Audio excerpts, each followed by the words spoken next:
Hi everyone, I'm Maria Falzo, and you're watching Hip New Jersey. Today we have a jam-packed episode for you, including my exclusive interview with Hollywood starlet Elizabeth Hurley. But first, our very own Lisa Marie Latino was at the opening of A Bronx Tale at the Paper Mill Playhouse in Millburn. Hip New Jersey is at Rickleton's in South Orange to celebrate the opening night of Paper Mill Playhouse's A Bronx Tale. I love this material, I love the cast, and I love the Paper Mill Playhouse. I've been working on this show for about 3 years, and now it's all come to life on opening night, so I'm very happy. I mean, we're just trying to identify great theater and put it on to the best of our ability, and we're really blessed to be working with such A++ listers. The Paper Mill is literally Broadway, you know, out here. Because when I say Broadway, they have every facility there. It's an incredible theater, and if you want to do a great show and you need space, the Paper Mill is the place to go. All the production aspects at Paper Mill are absolutely Broadway caliber, and it's for us who work on Broadway. It's a fantastic place. It's outside of New York. It gives us a chance to work on the shows. I play young Calodro, and he is a kid who grows up in the Bronx, and he meets a like mobster kind of guy named Sonny, and he kind of like takes him in under his wing and like he's like his little apprentice, and he kind of learns from him and learns about the neighborhood. I had my work cut out for me, trying to fill shoes, you know, that were worn by Robert De Niro. So, but it's absolutely a thrill and an honor to play Chaz's father. Our team was such a supportive team that gave us such a safe environment to work and really develop these characters. To get the chance to play this character in this show with these people, you know, De Niro, Zax, Chaz, Matola, Menken, Slater, the list goes on and on. I'm walking on a cloud right now. It's fantastic. The amount of talent that's in the room every day is amazing, and everyone wants the same thing for the show to be the biggest and the best thing that it can possibly be, and I've learned so much. I'm a sponge, so I'm absorbing knowledge constantly, and I just wouldn't trade this for the world. You know, to get to work with Chaz Palminteri and Robert De Niro, Jerry Zax, who's a 4-time Tony winner, Alan Menken, who is an 8-time Academy Award winner. This is sort of the heavy hitters of our world, and it's always such a thrill to work with people at that level. Doo-wop is it's a sort of style that I've always really been nostalgic about and really loved. So for me, it was just a matter of, you know, getting in the studio and finding the right talent and start dancing. And what's next for Paper Mill?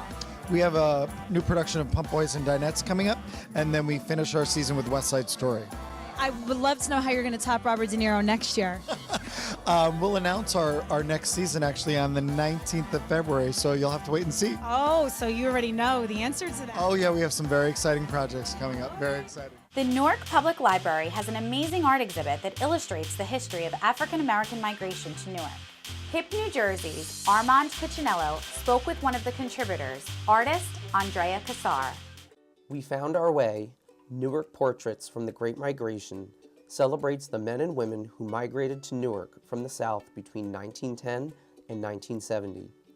In the 1990s, a New Jersey-based oral history project collected over 100 narratives from Newark residents recounting their journeys to and lives in the city. This rich collection, on display through April 9th at the Newark Public Library, shows intimate portraits from 20th century African American and New Jersey history. It includes photo portraits of the narrators, sound stations for guests to listen to the audio recordings, digital video portraits, and an art display. We Found Our Way includes a glass art exhibit. The glasswork, created in the form of books, is inspired by the recordings from the oral history collection. The art exhibit is part of the nationally recognized Glass Book Project, which tours all across America. The name of the exhibit, Provisions, is inspired by descriptions of the boxes and bags used by migrants to carry food on their long journeys northward. I'm here with Andrea Cassar, an artist from Italy and resident of New Jersey who contributed to the artistic component of the exhibit. Andrea, can you tell us a little bit about the art? Sure. What was presented to us was about the migration of Newark, so we had to take certain oral histories, mine specifically being Catherine Bethia, and she moved here with her parents when she was only a child. And through there, she was able to tell us about the actual evolving, the change of the city. The city went through so many different aspects when it came to the decline, what they had to do to reinvent themselves. And in my situation, where I had to decipher what Thea was saying, she was a remarkable woman where she did keep up with the times, where she had to reinvent herself. So on a personal level, what does this project mean to you? Well, I'm from Italy. I came to this country 10 years ago. So from a migrant standpoint of view, I was engulfed in the project, because this is not about just learning about a different culture of migrants moving within the country. It was also me moving to this country, and I felt a connection, and I just thought that it was great to feel as I was also part of the project itself. So this exhibit is an example of Rutgers University partnering with the city of Newark, correct? Correct. Rutgers Newark has been reaching out to the community and emphasizing that they want to establish an open relationship with the downtown center of Newark. So we work with the city of Newark to create a better environment, not just for Rutgers, but for everybody that goes into the city. Has the project gotten a lot of recognition from the city or from residents and visitors? It has. Well, the one thing that is great about the project is that it also basically migrates itself. So it goes from different libraries to different museums that actually want to show what migration is all about. The struggles, the opportunities that lie within migration, and also the success stories. I think is very fundamental. For more information on the wonderful exhibit here at the Newark Public Library and the Glass Book Project, check out hipnewjersey.com. We were in Morristown for one of the hottest St. Patrick's Day parties of the season with real estate powerhouse Artisan Young. I'm Lisa Marie Latino for Hip New Jersey, and we're coming at you from the hottest St. Patrick's Day party of the season. That's right.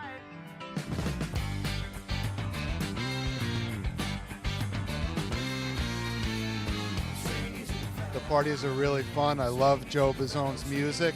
You can tell by the party. Ed is very generous. He likes to help people, and I think he's a very good soul, and you know that means a lot to a lot of people.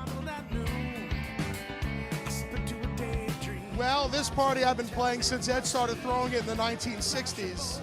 I'm going to do some air guitar and lead vocals, mix of originals and covers, and some interpretive dance. It's amazing because all these people come, but they only come to see Joe. It's actually a very good networking event. Oh, we're having a great time here, so I'm sure all the clients and everyone's going to come out and have a great time. I mean, it's good to see everyone out here. Well, the thing about this party is it's got 15-year-old roots, and everybody here knows that this is the party to go to. So I'm not surprised when I walk down at 6:30 to see the place like this. We honestly just like to have a good time. I mean, we invite the clients because the clients are our friends, the vendors are our friends, the consultants are our friends. Nobody wants to be in an uptight corporate environment, and Artisan Young is not like that at all. Just everybody that's here is like family. Everybody gets along, everybody works together. We have a lot of fun together, so we like to party together. I'm a former broker, now I'm a lawyer. I just know Eddie because I've been to all his parties since they started.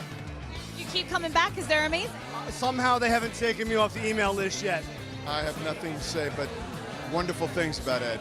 Old friend of mine, gave me one of the first jobs when I started my business, and he's an awesome human being. I want to introduce you to the matriarch, the Grand Poobah. 50 years in real estate. He is the bon vivant. Am I correct in saying that? Yeah, but it's great because the relationships of Eddie and Tommy Walsh forever. 35 years with Tommy. I was a developer for 25 years, and I used them on all my projects. Happy St. Patrick's Day!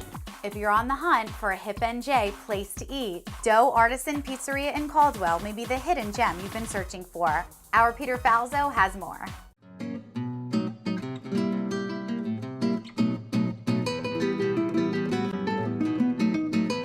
We're in Caldwell, New Jersey, at a new pizzeria that just opened up called Dough. This is the head chef and owner, Ed Simmons. We're gonna go through Ed's new place. Part of our main philosophy here at Dough is to try to make handcrafted everything in-house, keep it local, sourced. with ingredients to even making everything. What I'm gonna do is make you one. You know, one thing with gnocchis, it's gotta be super gentle. So I'm just gonna warm up the fresh house tomato sauce, made in-house from scratch.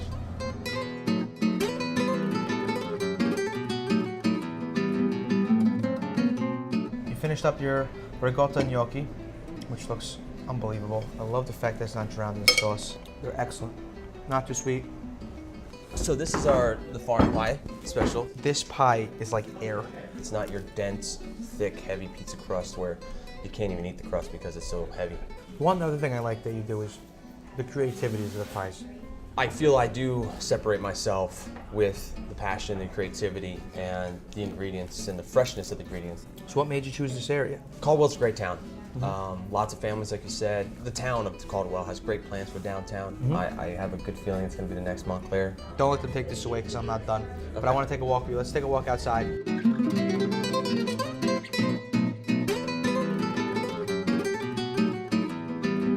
Once you get back here, you have no idea you're on a main road. I mean, you really don't hear anything, which is so nice to get away from the kind of step off the street and just relax. It's got so much character. You know, it just totally runs with everything you got going on the inside.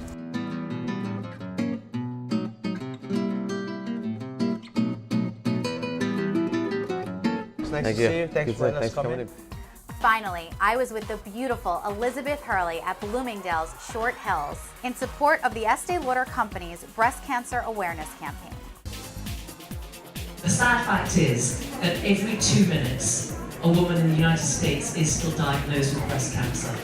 Welcome to New Jersey. Thank you so much for being here at Bloomingdale Short Hills. We're interested in learning. You've been involved with the Estee Lauder companies for over 20 years. What has been your inspiration to be an advocate for breast cancer? I was very inspired by the founder of the Breast Cancer Research Foundation, the late Evelyn Lauder, who was Estee Lauder's daughter-in-law. She was a wonderful woman. She was an inspirational leader. She formed the foundation, she formed the BCA campaign, and we just learned so much from her energy and her commitment and her dedication to the cause. It was the most important thing in her life after her family. We've been raising funds and awareness for over 20 years now, and we think the awareness is pretty high. It can always be higher, and we will continue to do that. But I think right now a lot of people do say, what can I do? And so we have a campaign saying every action counts, what's yours? So we're saying that actually everybody can do something. This year, 2015, for breast cancer awareness, if you're over 40, you could say, I'm going to have a mammogram. Or you could say, I'm going to make sure my mother or my sister or my aunt or my grandmother has a mammogram this year. Or you could say, I'm going to raise $100, I'm going to raise $1,000. Whatever you want to do, we're saying, why don't you write that down, maybe put it on our website, bcacampaign.com, and tell us what your action is, because we can all do something. We always do something in Manhattan, but it's great to come here after Short Hills. Live hard, work hard, play hard. You're from New Jersey, and so are we. We'll see you next time on Hip New Jersey. For more on this segment, log on to hipnewjersey.com.